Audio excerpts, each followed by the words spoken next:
forced electrification is the end of real motorcycling. The electric vehicles aren't on par with the petrol and diesel versions, they just aren't. It seems that they are ill-informed, single-minded and blinkered in their approach to how they see vehicles going forward. The government has not done any cost-benefit analysis on the overall impact to society, to individual families. For riders like myself, this is disastrous if we allow this to go through. I would urge everybody not to be complacent about these things. It is going to have an impact. It's not going to be an impact that is several years down the road. It's an impact that could potentially start as soon as next year.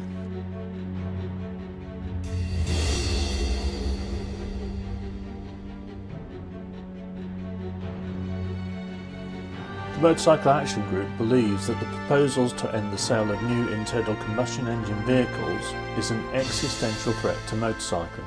What every motorcyclist I know is concerned about is the move to forced electrification, which will stop people buying new petrol-powered motorcycles from 2035 as the law currently stands, which for us pretty much means the end of real motorcycling, and we completely oppose that. The government want to dictate to us about motorbikes. I've recently been lucky enough to buy a brand new petrol motorbike, and it seems there's an intention to force us down an electric-only route. I've seen people say that these are rumours, that these may happen, it hasn't been decided. To some extent that is true. Nothing is decided as yet. It's not a finalised decision. But the reality is the proposals have been put in place by the government in their consultation. What are the facts, what are the rumours, and what are the reasonable predictions that can be made? The consultation was launched by the government in July of 2022. It proposed the end of the sale of internal combustion engine motorcycles up to 125cc by 2030 and larger motorcycles by 2035. It also states that an earlier date would be preferable if it seems feasible. And when it comes to those dates, we should remember that when the government consulted for cars, they initially set the date as 2035. But the result of the consultation was they settled on a date of 2030. So they didn't push the date back, they brought the date forward.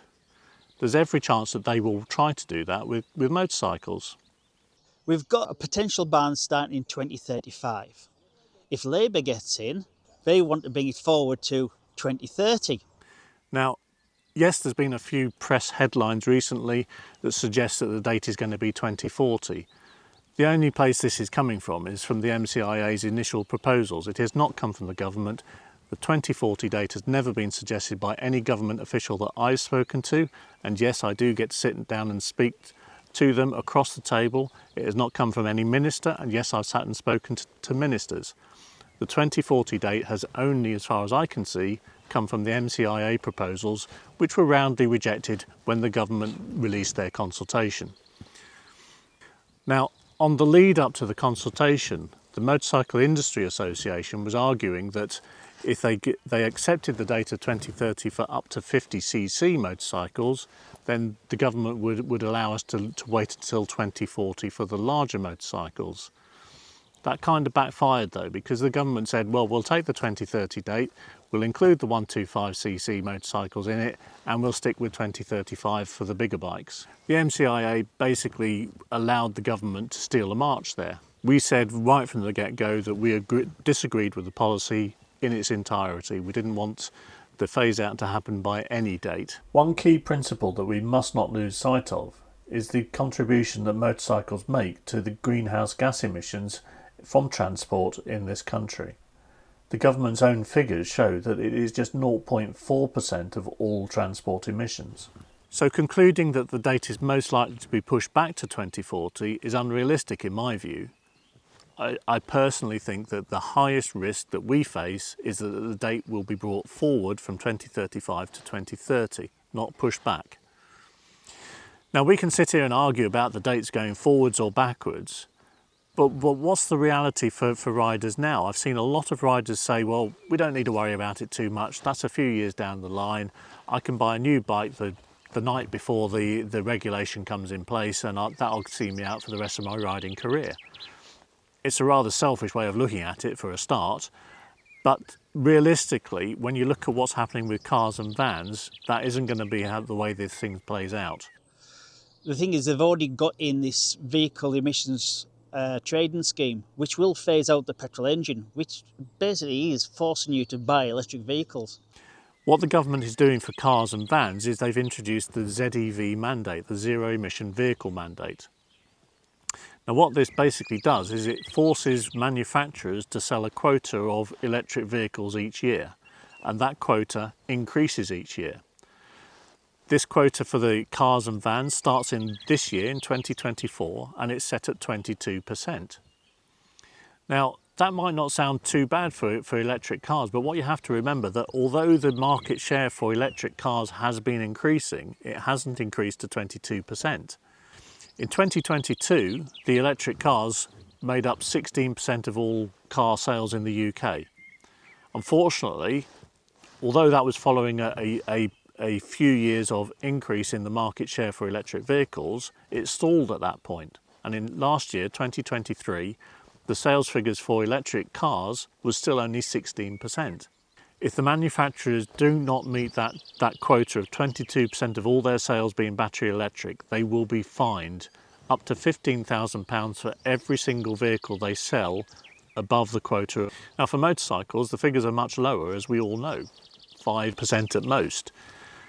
You may have heard the argument smaller electric motorcycles are very popular and they make up 50% of the sales.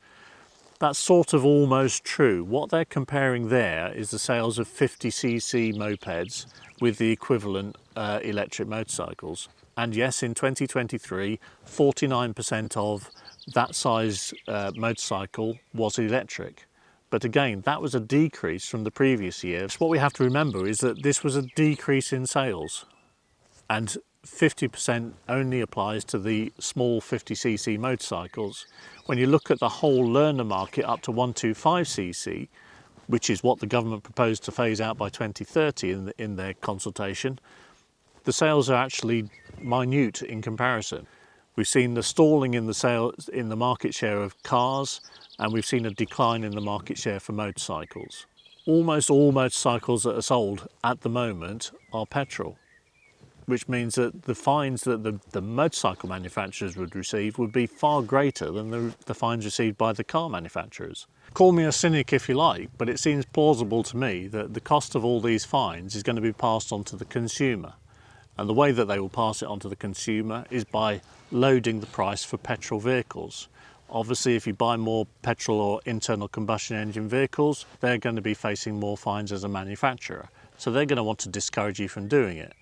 The easiest way of doing it is to increase the price. The government are trying to enforce one thing that really neither the market nor the public are ready for. The move to electric vehicles, notionally, zero tailpipe emissions is good. But the government has not done any cost-benefit analysis on the overall impact to society, to individual families. But the first big potential problem with forced electrification for anybody who does serious motorcycling is range. None of the bikes that I've seen marketed will do much more than 100 miles, and even though 100 miles is claimed for some of them, the actual mileage they get seems to be a lot less. Now we know that this happens with petrol powered vehicles all the time. You get one figure for the manufacturer's claim as to what a vehicle will do per gallon, and the usual figure in reality is much smaller. That doesn't matter because you can pull into a petrol station, you can refill in 5 or 10 minutes flat, and you can be on your way. It doesn't work like that with electric vehicles. With electric vehicles, you need to find some place to recharge, and when you found it, you're going to probably be in a queue to charge 4 hours before you even get to put your vehicle on the charger, and then the vehicle itself is going to need to be on the charger for hours more. So for all intents and purposes, forced electrification is the end of real motorcycling. It is true that the technology for electric vehicles may get better. There's no denying it, and nobody's trying to deny it. But realistically, would there be a need for a ZEV mandate if these electric vehicles were able to compete with the internal combustion engine vehicles? Obviously, there's a whole host of reasons why people are not buying the electric vehicles, some of which is charging infrastructure, some of which is range anxiety, a whole host of different reasons why people won't buy it. That is likely to improve over time. But it's likely to improve most or quickest if these vehicles have to actually compete on a level playing field with the existing internal combustion engine technology. Also, as anybody who's ever looked at the price of electric vehicles knows, they are inordinately expensive compared with what you can get if you're buying an internal combustion engine vehicle. By setting it up where manufacturers are forced simply to price people out of buying internal combustion engines, there's no incentive for them to put in a vast amount of effort into improving the practicality and suitability of the electric vehicles. That's my view. You may not share it, but that is how I think things will go. For me, the downsides of electrification is there's not enough charging points, not enough range, and I can't afford to buy a brand new vehicle. Realistically, the impact for motorcyclists of this policy, if this is pushed through, is going to be catastrophic. I don't think there's any way that you can deny it. I see a lot of people say that the government will relent and allow synthetic fuels to be used in internal combustion engines. That's a logical outcome. But I have to say that I've sat across the table from government policymakers, from government department officials. I've not seen anything to indicate that that is something that they're going to accept. The reality is that every time you talk about synthetic fuels, hydrogen or anything like that, they simply refer back to the fact that there's an air quality issue. So although they may accept that these fuels are carbon neutral, they will not accept that they don't have any emissions at all when it comes to air quality issues. So there's always an argument to be made when it comes to why can you not just accept internal combustion engines with alternative fuels. The government is set on a path of zero tailpipe emissions. And when they say zero tailpipe emissions, they really do mean zero tailpipe. Any emission from the tailpipe, whether that be CO2 or any other emission, is something that they want to wipe out in its entirety. So not a little bit of emissions, not emissions of anything but CO2, but no emissions at all. When they talk about zero at the tailpipe, they really mean zero tailpipe. The only technology that provides zero at the tailpipe is no tailpipe, and the only technology that needs no tailpipe is the battery electric vehicle. So what does that mean to you who's already got a bike? Well, if there's less vehicles who need petrol, there'll be less petrol stations. That means the petrol will rise. What the government will try and do is outprice you off the roads by increasing tax duty, things like that. They will try and get you with ultra low emission zones. For riders like myself who are traditional riders, from the point of view that we like our petrol-driven motorcycles, this is disastrous if we allow this to go through. Motorcycle Action Group some time ago ran a survey, and it was something like 83% of the motorcyclists who answered and responded to the survey wanted to retain the ability to buy a petrol motorcycle. They didn't want to be forced into buying a battery-powered motorcycle, which none of them really felt was up to the job. Looking wider across Europe, a survey that was run by the Federation of European Motorcyclists Association, FEMA, that indicated something like 92% of motorcyclists in Europe are very much against having their petrol motorcycles taken away from them through the forced electrification. If we don't make our voices heard, this is an existential threat and something that is going to kill motorcycling for future generations. And whilst I and many others in the motorcycling fraternity are, shall we say, putting on our years, there's still a lot of younger people out there who want to be able to ride a petrol-driven motorcycle, and we shouldn't forget that.